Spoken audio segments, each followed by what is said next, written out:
आगे बढ़ेंगे, अब बात करेंगे भोपाल की, जहां भोपाल के बाद अब इंदौर के ब्रिज पर विवाद हो गया है। दरअसल बात यह इंदौर की है। कारण यह है कि भोपाल के बाद अब इंदौर का एक ब्रिज चर्चाओं में है। जेड शेप में इस पुल का निर्माण किया गया है। ओवरब्रिज पर दो 90 डिग्री वाले टर्न भी बना दिए गए। भोपाल में तो एक टर्न था, इंदौर में 2 90 डिग्री के टर्न बना दिए गए।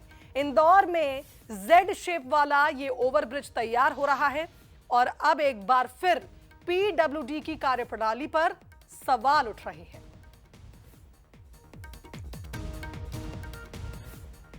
हम पोलो ग्राउंड स्थित जो ब्रिज बन रहा है उस पर मौजूद हैं और इस ब्रिज की डिजाइन की बात की जाए तो यहाँ पर जेड यानी कि अंग्रेजी का जो जेड अक्षर होता है उस तरीके की डिजाइन तैयार की गई है। सबसे बड़ी बात यह है कि ना तो इसके पहले सर्वे किया गया, ना ट्रैफिक की स्थिति का जायजा लिया गया और इंजीनियर्स ने सीधे तौर पर इस ब्रिज की डिजाइन तैयार कर दी। ये ब्रिज अगर बात की जाए तो तकरीबन 50% से ज़्यादा पूरा भी हो चुका है, जिसमें करोड़ों रुपए खर्च कर दिए गए हैं। इस ब्रिज की डिज़ाइन जेड शेप में यानी कि 2 मोड़ ऐसे सामने आ रहे हैं जो सीधे 90 डिग्री के हैं, जिसे देखकर आप अंदाज़ा लगा सकते हैं कि इस ब्रिज की डिज़ाइन में कितनी खामियां हैं। अगर इस ब्रिज से वाहन गुजरेंगे तो उन्हें 90 डिग्री के 2 मोड़ का सामना करना पड़ेगा, यानी कि आप अनुमान लगा सकते हैं कि ये डिज़ाइन कहीं न कहीं हादसों को न्योता दे रही है। फिलहाल इस मामले में जब पीडब्ल्यूडी के अधिकारियों से चर्चा की गई तो वे कह रहे हैं कि ब्रिज के डिज़ाइन में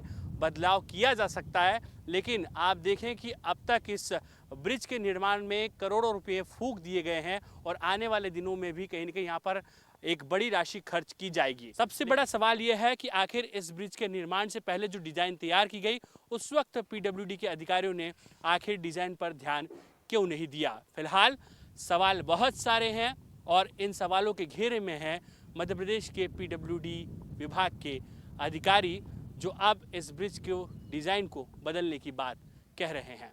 फिलहाल जितेंद्र मकवाने के साथ पीयूष पारे, बंसल न्यूज़, इंदौर।